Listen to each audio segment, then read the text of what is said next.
Hello दोस्तों, कैसे हो आप सभी। आई थिंक आप लोग बहुत अच्छे होंगे गाइस। और आज की इस वीडियो के अंदर गाइस मैं आप लोग के लिए एक और वीडियो जिसके अंदर हम डील करेंगे कि जो हमारी सेकेंडरी सेकेंडरी ग्रुप होती है टैली के अंदर वो कौन कौन सी है और वो होती क्या है। अगर आप लोगों ने मेरी पहली वीडियो को नहीं देखा तो डेफिनेटली जाकर फर्स्ट वीडियो को देखें, क्योंकि उसके बाद ही ये वीडियो आपको बहुत अच्छे से समझ में आएगी। मैंने प्रीवियस वीडियोस में बताया था कि टैली प्राइम के अंदर वो कौन कौन से प्राइमरी ग्रुप है जिनके हेल्प से आप लेजर को क्रिएट कर सकते हो। सेकंड वीडियो के अंदर मैं आप बताने आ रहा हूँ कि वो सेकेंडरी ग्रुप कौन कौन सी है जिनके हेल्प से आप लेजर को क्रिएट कर सकते हो। मैंने प्रीवियस वीडियोस के अंदर बताया था आपको 15 प्राइमरी ग्रुप्स, ठीक है, जिसके अंदर हमने बात करी थी ब्रांच डिवीजन की, कैपिटल की, करंट एसेट की, current liability, direct expense, direct income, fix asset, indirect expense, indirect income, investment, loan and liabilities. ठीक है गाइस। और इसके बाद हमने बात करी थी miscellaneous expense under assets, purchase account, sales account और सस्पेंस अकाउंट। ये 5 ग्रुप थे। और जैसा कि आपको स्क्रीन पे दिख रहा होगा, मैंने कुछ हाइलाइटेड कर रखे, ये वो ग्रुप्स हैं जो ग्रुप के अंदर भी ग्रुप बनाए गए जिनको हम बोलते हैं सब ग्रुप। सब ग्रुप या सेकेंडरी ग्रुप होते क्या है। लेट सपोज मान लीजिए आपका सेल है, आप दिल्ली में भी माल को बेचते हैं, मुंबई में भी बेचते हैं, हरियाणा में भी बेचते हैं, राजस्थान में भी बेचते हैं। तो आप इन सेल्स को कैसे रिकॉर्ड करोगे। अगर लेट सपोज आपने एक सेल बनाया, सेल अकाउंट, तो आप सारे सेल्स को एक ही लेजर में रिकॉर्ड करोगे। तो अगर कल को आपको देखना है कि मैंने यार दिल्ली से कितनी सेल करी, मुंबई से कितनी करी, हरियाणा से कितनी करी और राजस्थान से कितनी करी, तो आप नहीं देख सकते, है ना। तो हम क्या करेंगे, हम सेल के अंडर, सेल एक मेरा मेन ग्रुप हो गया, उसके अंडर मैं 4 अलग अलग ग्रुप्स बना दूंगा। Sale Delhi, Haryana sale, Mumbai sale, Rajasthan sale. तो मेरा जो Haryana sale, Mumbai sale, Rajasthan sale और दिल्ली सेल है, वो सेल के अंडर आ गए। तो सेल मेरा प्राइमरी ग्रुप हो गया, उसके अंडर आ गए सब ग्रुप। ठीक है। तो इसी तरीके से टैली के अंदर कुछ पहले से ही सेकेंडरी ग्रुप बने हुए हैं जिनका आप यूज कर सकते हैं। इसके अलावा आप चाहें तो सेकेंडरी ग्रुप को खुद भी क्रिएट कर सकते हैं। सेकेंडरी ग्रुप्स कैसे क्रिएट किए जाते हैं वो मैं अगली वीडियो के अंदर बताऊंगा। मतलब आपको अगर ग्रुप बनाना है तो आप बना भी सकते हैं, वो हम डील अगली वीडियोस के अंदर करेंगे। तो सबसे पहले हम देख लेते हैं कि टैली के अंदर जो ऑलरेडी पहले से सेकेंडरी ग्रुप है वो क्या है। जैसा कि आपको फर्स्ट क्या होगा गाइस, आपके पास क्या है, कैपिटल है। कैपिटल के अंडर है आपके पास रिजर्व एंड सरप्लस। ठीक है। तो कैपिटल के अंडर रिजर्व एंड सरप्लस है। अब रिजर्व एंड सरप्लस क्या होता है, कुछ इसके अंदर जो टर्म्स है ऑलवेज याद रखना, टैली ने जो ग्रुप्स बना रखे हैं वो जनरल पर्पस बिजनेस को ध्यान में रख के बनाए हैं। लेकिन अगर आपका कोई स्पेशल बिजनेस आता है तो आपको खुद ही ग्रुप को क्रिएट करना होगा और अपने कंप्लायंस को ध्यान में रख के। अगर आप प्रोप्राइटरशिप कर रहे हैं, पार्टनरशिप कर रहे हैं, कंपनी चला रहे हैं, एलएलपी चला रहे हैं, 1% कंपनी चला रहे हैं, ट्रस्ट है, एनजीओ है, आपका किस टाइप का नेचर ऑफ बिजनेस है, प्राइवेट है, पब्लिक है, उन सब के अकॉर्डिंग अलग अलग ग्रुपिंग होती है। ठीक है। तो ये यहाँ पे जनरल पर्पस की बात की जा रही है, जनरल। तो होता क्या है, जब आपका बिजनेस होता है, जब आप बिजनेस करते हो तो बिजनेस में अल्टीमेट आपको प्रॉफिट बचता है। तो उस प्रॉफिट को क्या करती है, या तो कंपनी कुछ पैसा अपने पास रखते है और कुछ अपने मालिक मतलब मालिक बोलो या शेयर होल्डर्स को बांट देती है। तो जो पैसा बचा के रखती है उसको हम लोग रिजर्व एंड सरप्लस में लेके जाते हैं। ठीक है। अल्टीमेट रिजर्व एंड सरप्लस का इम्पैक्ट क्या होता है कि वो कैपिटल में जाके ऐड ऑन हो जाती है। ठीक है। अगर प्रॉफिट है तो ऐड होगी, लॉस होगा तो माइनस होगा। ये जिनको पता है उनको अकाउंटिंग आती होगी तो पता होगा। ठीक है। जिनको नहीं आती कोई दिक्कत नहीं, टेंशन नहीं लेने का। I am with you. ठीक है। हम एक अलग से वीडियोस बनाएंगे जिनके अंदर हम इन बेसिक टर्म्स को भी डील करेंगे। ठीक है गाइज। अभी जब एक लेमन लैंग्वेज में याद रख लीजिए। ठीक है। Reserve and surplus.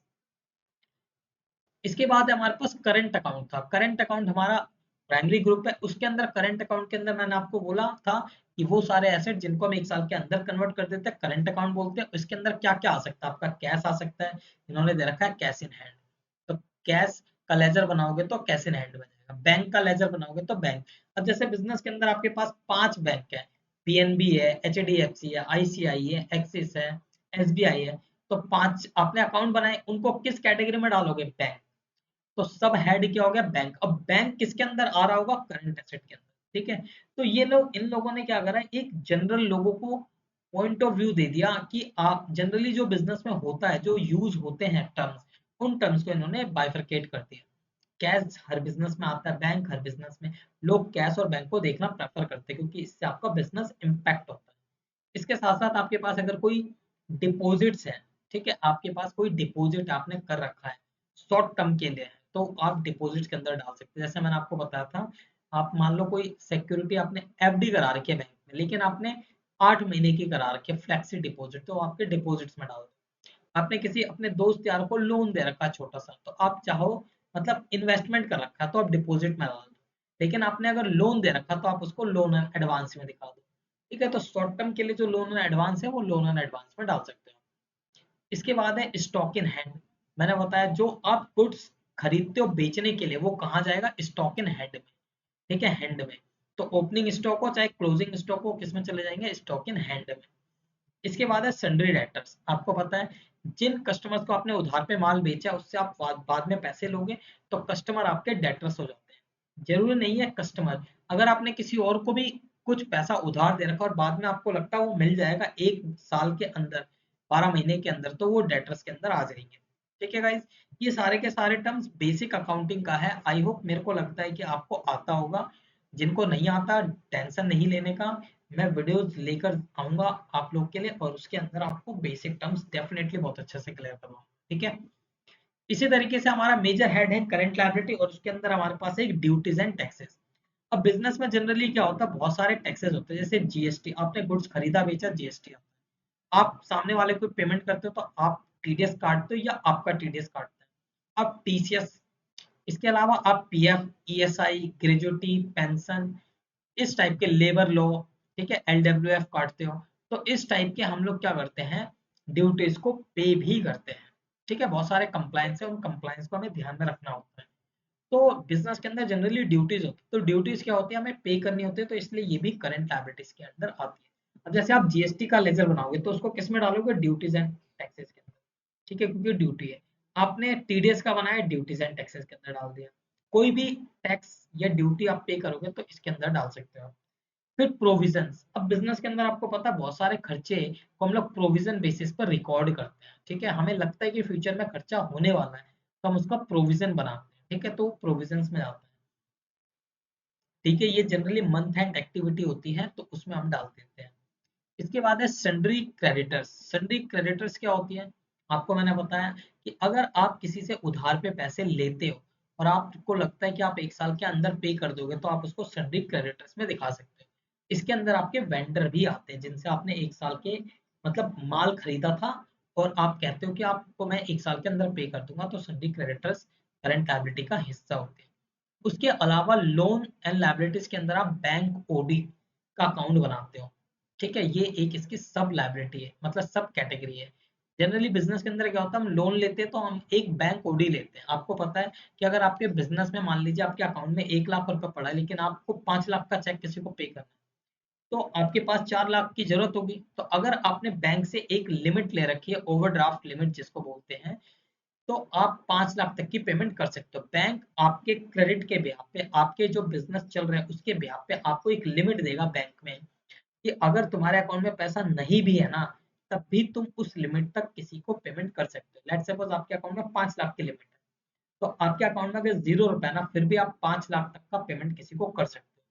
तो ये एक तरह की लायबिलिटी होती है और इस पे बैंक आपसे इंटरेस्ट भी चार्ज करता है। ठीक है, तो ये भी आपकी लोन एंड लायबिलिटीज में सब कैटेगरी में आएगा। इसके बाद है सिक्योर्ड लोन। अगर आपने किसी से लोन ले रखा है सिक्योर्ड प्रॉपर्टी को इन्वेस्ट करके या कोई अदर सिक्योरिटी, तो वो आप सिक्योर्ड लोन में डालो। ठीक है, यहाँ पे हम बात करेंगे लॉन्ग टर्म लोन्स की जनरली। ठीक है, जो लंबे टाइम के लिए। इसी तरीके से अगर आपके पास कोई अनसिक्योर्ड लोन है तो आप उसके अंदर डाल सकते हो। तो ये हमारे पास कुछ गाइस जो तीन ये थे, तीन ऊपर के 6 थे, और 6 3 9, 3 12 और एक 13, जो आपके पास 13 सब कैटेगरीज है, ये टैली ने बना रखे हैं, इसमें हमने कुछ भी नहीं किया है।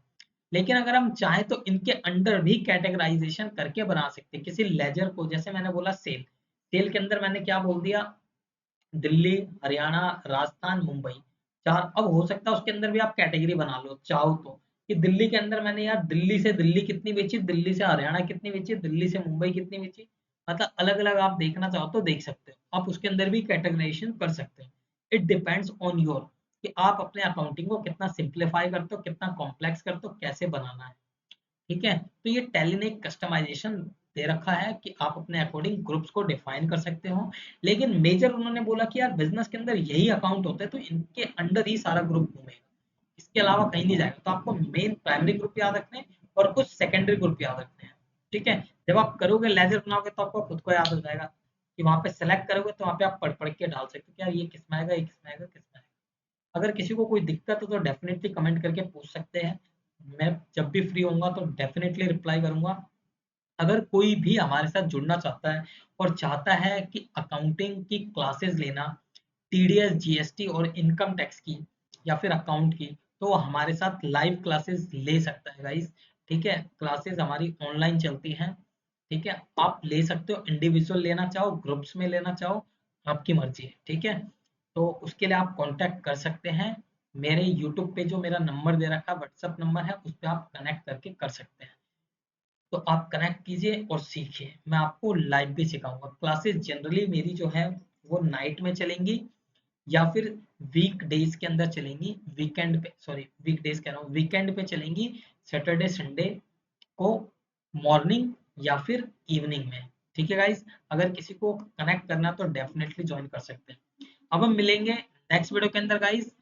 आप कमेंट करके बोल सकते हैं अगर आपको किसी स्पेशल पे वीडियो टॉपिक पे वीडियो चाहिए तो मैं आपके लिए डेफिनेटली ट्राई करूंगा कि बना दूं। ठीक है? अब हम मिलेंगे नेक्स्ट वीडियो में। अपना ख्याल रखिए। Take care. Bye bye guys.